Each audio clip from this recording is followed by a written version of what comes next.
Hey, what's good, cannabis investors? I hope you're all doing great, and I want to welcome you back to my channel. If you're new here, my name is Jordan, and today we're coming at you with This Week in Cannabis News from July 29th to August 4th. Now, before we jump in, if you enjoy this video or you learned something, please just leave a like on it and subscribe below if you don't want to miss any future videos.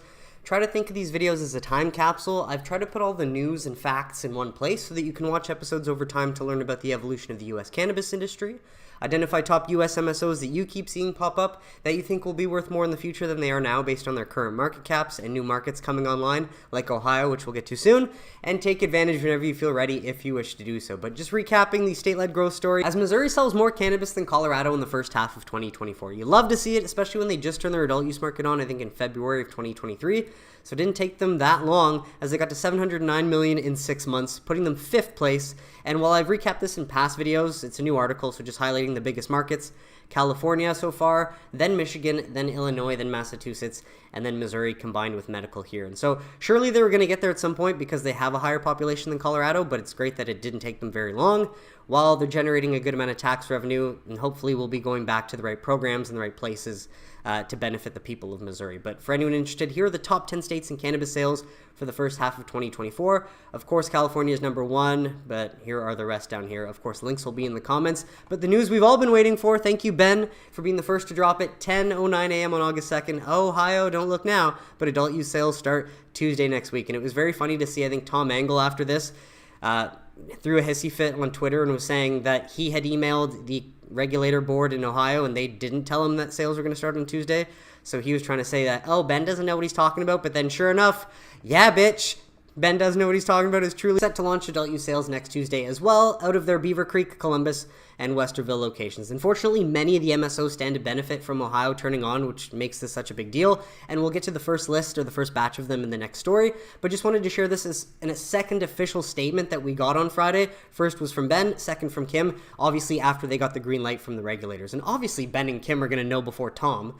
No one wants to tell Tom anything. Tom sucks. And so, good news though, Pablo's got some reports for us already. 2 of them, these links will be in the comments. First one is we attach a link to our Ohio EBITDA Torque 28-page report. Cool name, Pablo. Well, the second link is to their initiation of Vex Science, if you're interested in learning about that company. I haven't looked into them at all, though. But I'm happy to hear that, according to Pablo, Vexed, Acreage, and Cannabist have the most upside. And I've got about 11,000 shares of Cannabist, so I'm very much looking forward to seeing what happens next. Well, from the Columbus Dispatch, nothing that we don't already know, but just an update. What can we expect next week? There will be no sales over the weekend, obviously, and they will provide a formal announcement on Monday. And so we'll look out for that next week, and I'm sure I'll have lots of great news to update you out of Ohio in my next week's video. But the main thing is, ladies and gentlemen, the moment we've all been waiting for. These are the dispensaries that will start adult use sales next Tuesday. And note, there are many recognizable brands I'm sure that you've seen time over time in my videos, and many of them get to open more than one dispensary. And so it's going to be a beautiful thing to see what comes of Ohio, especially when they can finally vote for legal cannabis with their dollars. And so full link in the comments if you want to go through that. While we've got this nice interactive map from the Department of Commerce out of Ohio, and you can actually check out cultivators and processors, dispensaries, and testing laboratories. So quite cool. Lots of good information here, and as always, all the links will be in the comments. But with that, thank you, Champzy, for sharing this one as today's HHS Cannabis report summarized by a recent Washington Post article. I will admit it is behind a paywall, so I was not able to read it. The annoying thing is it's a year late. We obviously knew as of August 30th last year that the government confirmed that cannabis is medicine, although the report that they released was fully redacted, so we had to wait until January for admin.law to put in that freedom of information request, so thank you for doing that. And then it was March or April or May when we ended up getting the doc unredacted, highlighting that the U.S. government admits cannabis is medicine. All that to point out, we've been through the ringer. If any of you are unfamiliar, this is what we've been through, and ultimately we're at 5 and 6 here. And so if you want to pause to read, we've come a long way, but the future looks very bright for the cannabis industry if you've been paying attention to what's happening on the ground. But with that, I'm going to share this one first, actually. If you've not tuned into this, the Dales report had Curaleaf's Boris Jordan on to talk rescheduling and Tilray earnings, and he dropped a lot of great insider information on here. And so take from it what you will. Boris does make a lot of claims that don't always pan out in the time frame that he wants, but often they do end up panning out. And so definitely recommend tuning in if you haven't. But for a bit of a summary, thank you, Do the Right Thing. DEA has gone through 90% of the cannabis rescheduling comments per Boris, and he says no comments so far, including Sam's. qualify for an ALJ hearing. So take from that what you will. Doesn't mean that it might not surprisingly come, but chances are it won't, especially based on how many of the comments were overwhelmingly for rescheduling or outright descheduling. While VP Harris will not allow the agencies to get in the way of Schedule 3 pre-election per Harris staffer, and so that's very positive. Who knew Kamala coming in would be the best possible thing for cannabis? She wants reform ASAP. She brought the issue up over the weekend per Boris. Well, get this, at 14:44 of the video, I received a quote over the weekend of a staff meeting where the vice president basically talked about this issue, and she does not want the agencies to stop what she is running on. You hear that? 4 months left. If the Dems want any chance of beating Trump, they have to do something really, really big that the majority of Americans can get behind, and cannabis is probably the best way for them to snag up all the young voters that they're going after. So if she wants this to happen, then the next 4 months are going to get hella interesting, and it'd get even more interesting if the Republicans got their head out of their asses and also supported cannabis, which is a personal rights, a freedom issue, a states' rights issue, access to medicine issue. And so I just wanted to share this. I will admit I don't know when this was taken, but I've never heard Trump so friendly towards cannabis, highlighting his views, friendly towards medical and states' rights, which that is the stance that they should take. And just imagine both of them are running on this. We have the mother of all bull runs, quite possibly. So play a little clip. The marijuana thing is such a big thing. I think medical should happen, right? Don't we agree? I mean, I think so. And then I really believe you should leave it up to the states. It should be a state situation. Because, you know, you have, like I just left Colorado, and I love Colorado, and the people are great, but there's a question as to how it's all working out there. You know, that's not going exactly trouble-free. So I really think that we should study Colorado. He hasn't looked at the data, because if you study the data from Colorado, things are going better than they were before. What's happening? But I believe that the legalization of marijuana, other than for medical, because I think medical, you know, I know people that are very, very sick, and for whatever reason, the marijuana really helps them. Good thing Trump has friends in high places. And so just going to share that. Let me know what you think in the comments, but moving along. This is your weekly reminder that the left and the right are two heads of the same monster ultimately. So the best thing that we can all do is stay informed, remain independent, collect as much resources as we can, and look out for our families and communities and lead by example in the meantime. But the battle between hemp and cannabis is heating up. And so this is an opinion piece from State Senator Joe Gruters on why he supports legalizing cannabis in the free state of Florida, even though he's a very conservative Republican. And I mean, obviously you can still be a conservative Republican and be for personal rights and personal freedoms and access to medicinal cannabis. But even more funny, they call it the free state of Florida when the governor is literally trying to ensure people don't get access to a safe cannabis product and instead flood the streets with bullshit gas station weed. And so make it make sense. But ultimately, a reminder, Amendment 3 would change the current status quo by ensuring adult Floridians have access to cannabis that is regularly tested and regulated. This is the female cannabis plant, the actual medicine. This means safer products for consumers and a significant reduction in the risks associated with the illegal market. And beyond safety and regulation, Amendment 3 offers substantial economic benefits that we cannot afford to ignore. The legalization of recreational cannabis is projected to generate more than $500 million a year in new tax revenue. And who would not want that in the right mind, ultimately? So more here if you wanted to pause to read, grab the link in the comments, but mainly just wanted to highlight the benefits of Amendment 3 and what Floridians will vote on in November. And the other thing that he didn't point out is that no one will be criminalized or go to jail for cannabis, and so that's the other big win.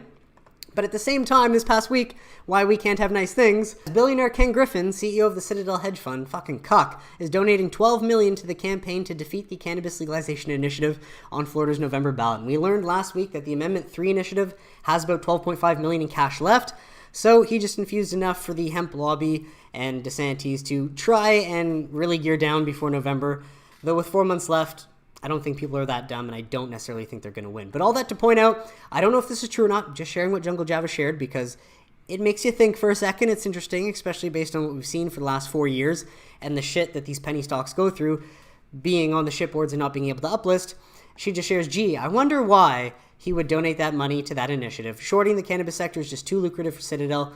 Follow the money. Now, again, I don't know if it's true or not, just sharing what Jungle Java had to share. Well, thank you, the Dank Informer, for doing the digging that you do so that we can identify the bad apples that want to infringe on Americans' rights. So take this loser, for example.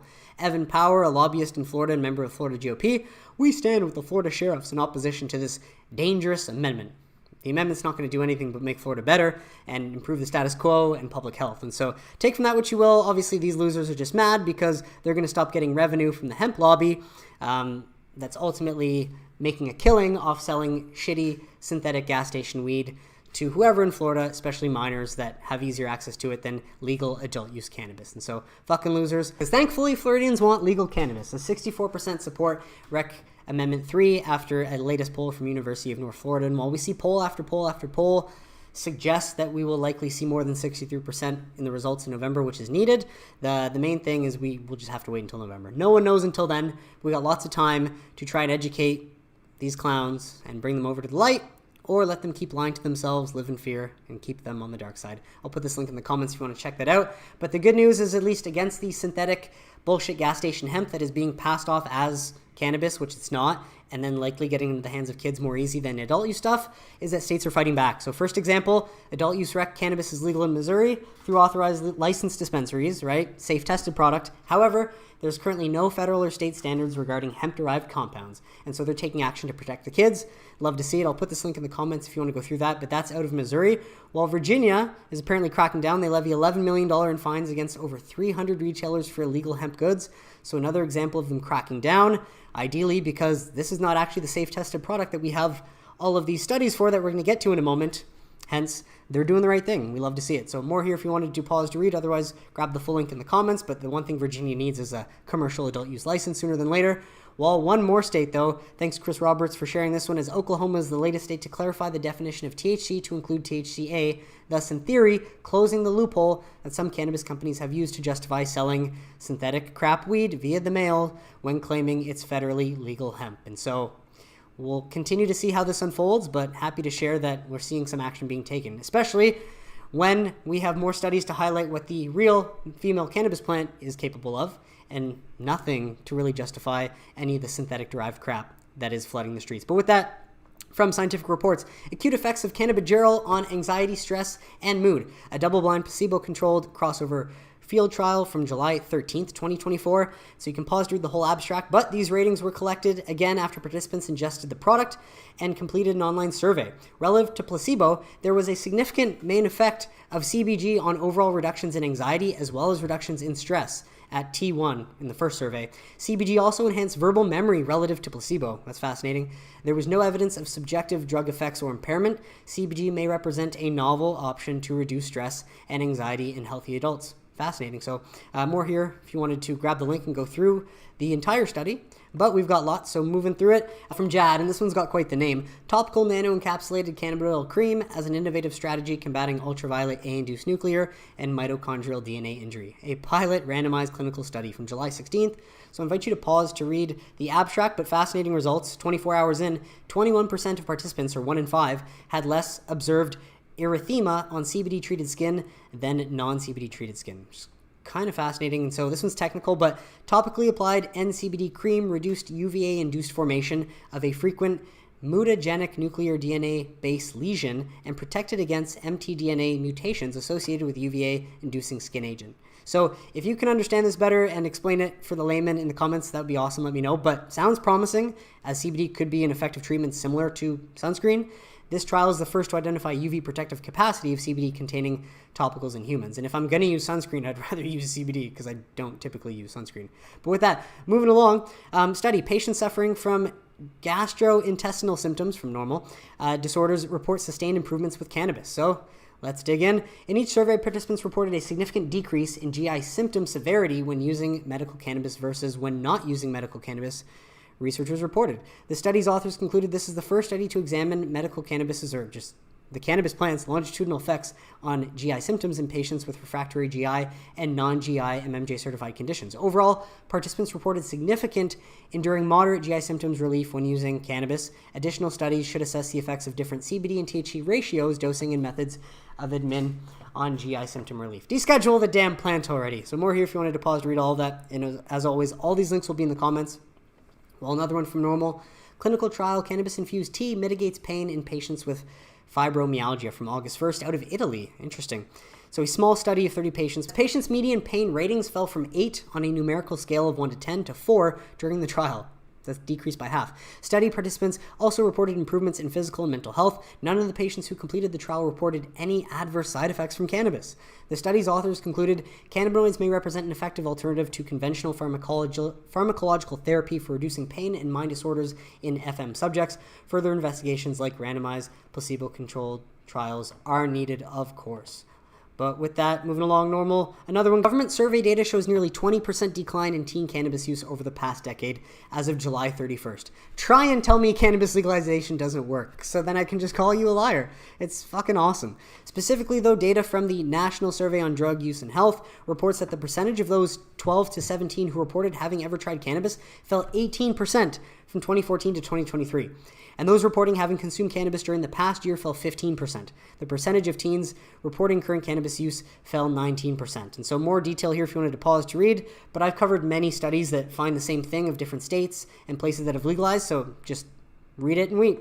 Love to share it as we collect more and more. Well, last one from normal. Clinical trial, medical cannabis treatment mitigates symptoms in autistic children.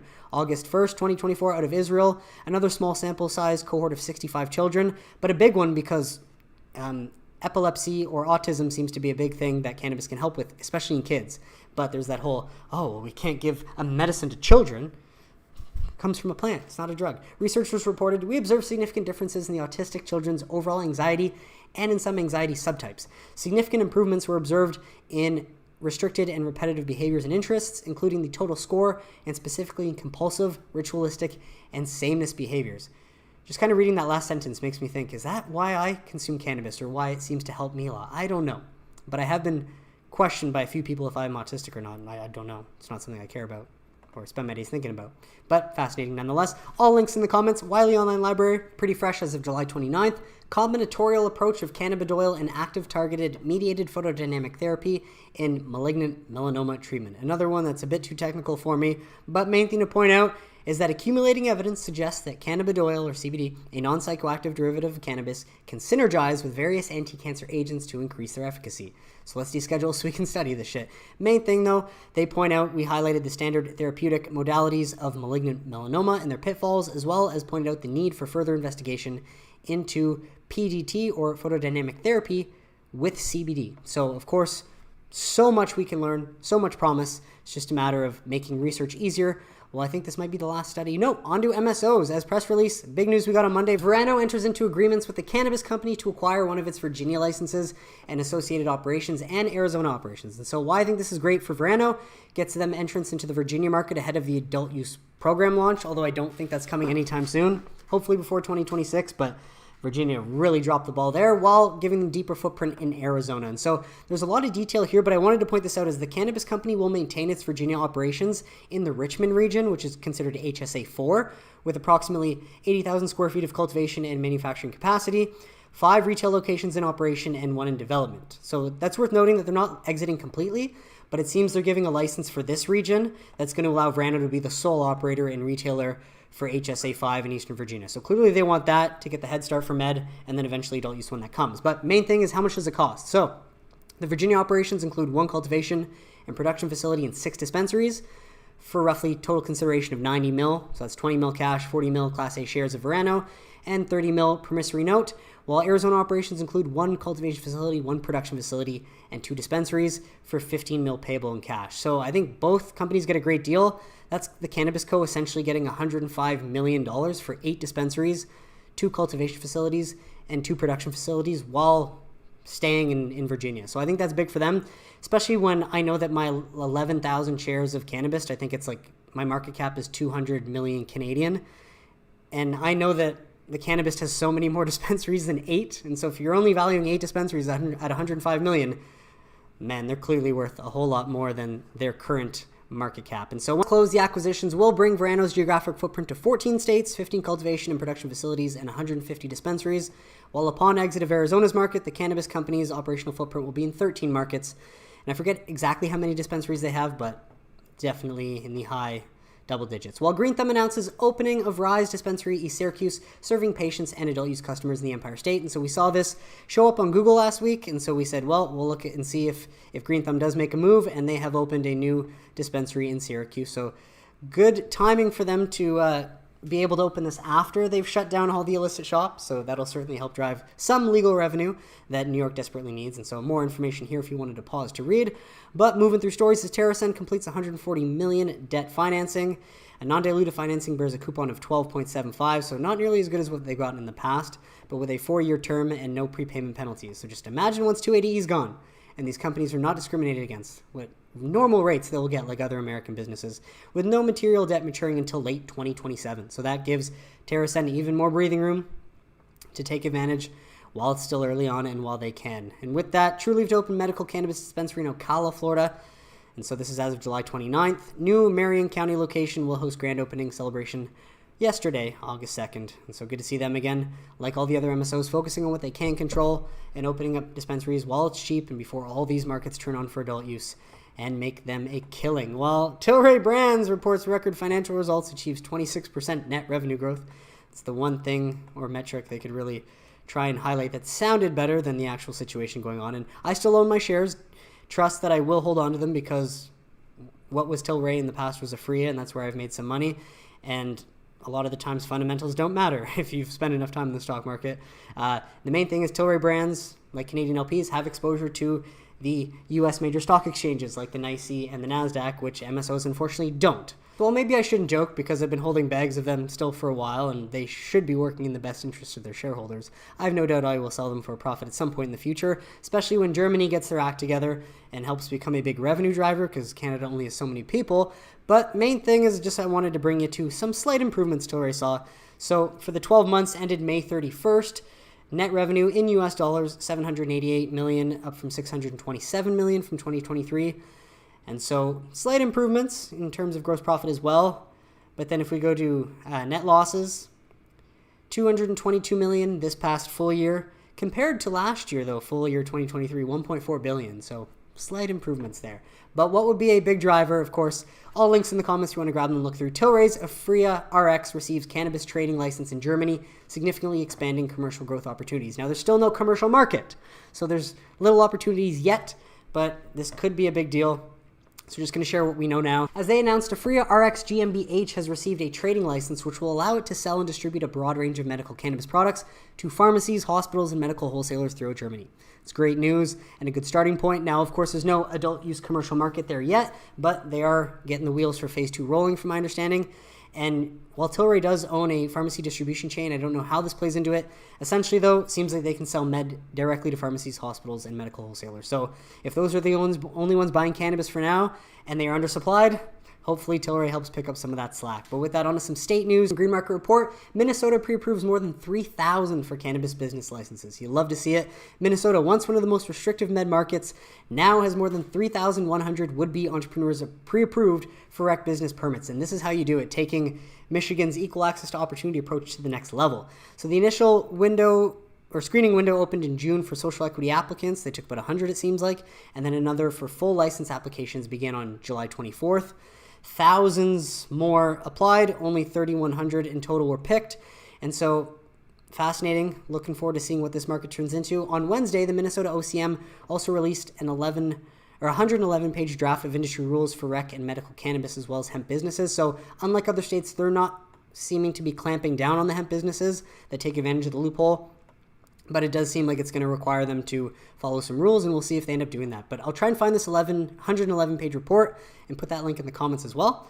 But definitely good news out of Minnesota. While out of New York, from Green Market Report, New York's enforcement push closes 1,000 illegal cannabis shops, officials announced. So this has been needed for a very long time, and the good thing is that month over month, we're seeing sales rise significantly in New York. Fortunately, because if they're closing shops at this rate, we're seeing those shoppers have to go to the few illicit shops that are now serving New York unimpeded by all these illicit dealers. And so, hey, main thing is that you're getting the actual plant when you go to these shops and you're not getting any synthetic gas station crap. And so more here if you wanted to pause through the detail, but I think they might still have 2,000, 3,000, maybe 4,000 shops to go. So good luck, New York. Well, from Axios Denver, cannabis industry wants to be treated like alcohol. Yeah, no shit. End the discrimination already. Let us advertise like anyone else as of August 2nd.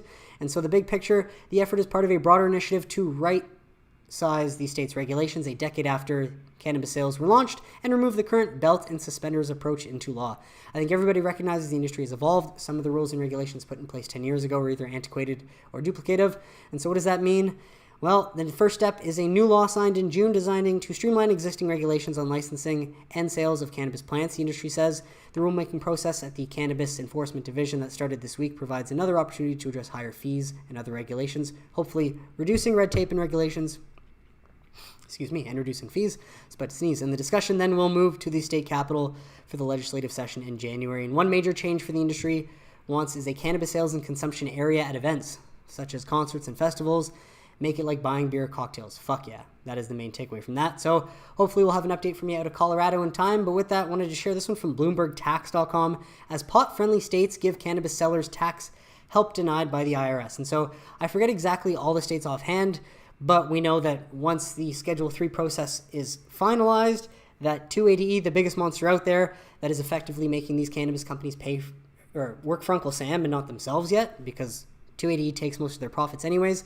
Once that is gone, and fortunately some states are giving them relief, it's going to change the game for these cannabis companies. But the main thing I wanted to show y'all in this story, you can grab the link in the comments if you want to go through it, or of course pause to read while I'm going through it.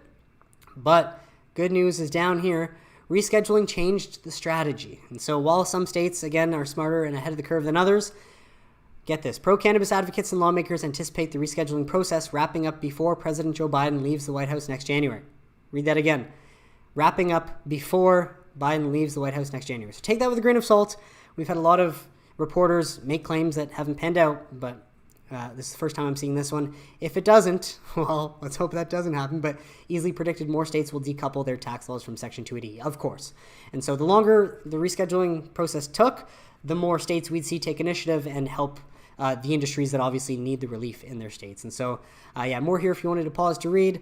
Otherwise, all links in the comments. But with that, I had to share this from Financial Times. As Diageo warns on extraordinary consumer environment after sales drop. And they tell you the what, but they don't tell you the why. And they conveniently leave out because of our favorite plant, cannabis, of course, stealing the hearts of many in every single generation, realizing that the safer, non-addictive alternative that can be used as a medicine is just simply superior to alcohol in a lot of ways. And hey, alcohol can be fun too, everything in moderation.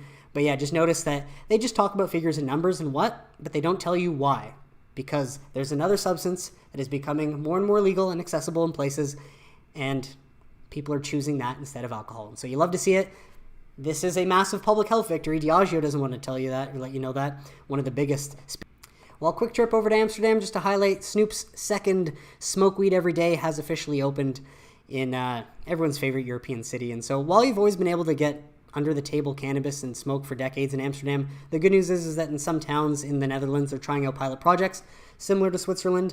And so good luck with that. Hopefully that helps normalize it, much like Snoop and his music and his prevalence and relevance in the culture for how long. And so, hey, love to see it. More and more people discovering the magical plant for what it is. Well, from Bloomberg, Philippines tries again to pass bill on medical cannabis use. And so obviously needs to clear the Senate, but apparently it passed the House of Reps and might join Thailand as the only other Asian country to decriminalize cannabis in some form. And so we'll update you once we get more information on this, but I had not heard about this, that the Philippines was trying to get this done. So definitely cool. Grab the link below, but they've certainly come a long way from Duterte. Well, we got this write-up from a guy named Chris Igu. I have no idea who he is, so take it with a grain of salt, but he sees what we see and highlights that the new recent news, a political shocker of Kamala coming in and possibly running on cannabis, might just be what paves the way for an epic bull run in the sector. So plan accordingly for your own situation.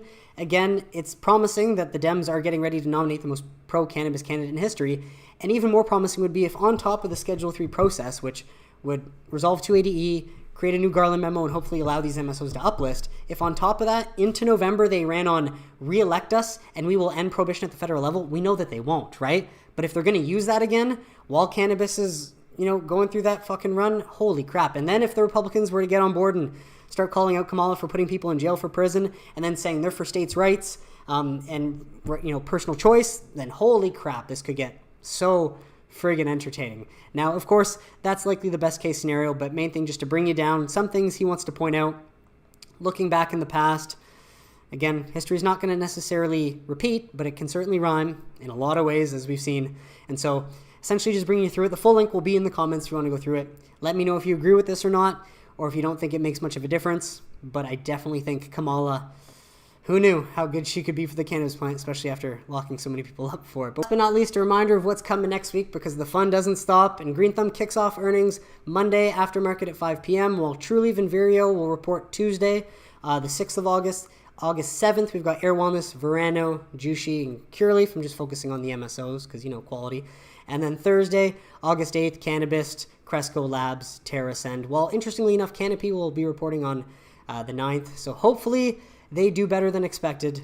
Of course, all eyes will be on this, and I will feature as many of these as I can without making my video too long next week in This Week in Cannabis News. But that is it for today's episode, everyone. Thank you so much for tuning in. I really hope you got some value out of it. What did you think of the stories mentioned? Let me know in the comments if you have any questions or suggestions, and I'd be happy to address them. But besides that, if you enjoyed this video and you learned something, please just leave a like on it. Subscribe below if you don't want to miss any future videos, and I will catch you next week for This Week in Cannabis News. Have a great weekend, everybody. Take care.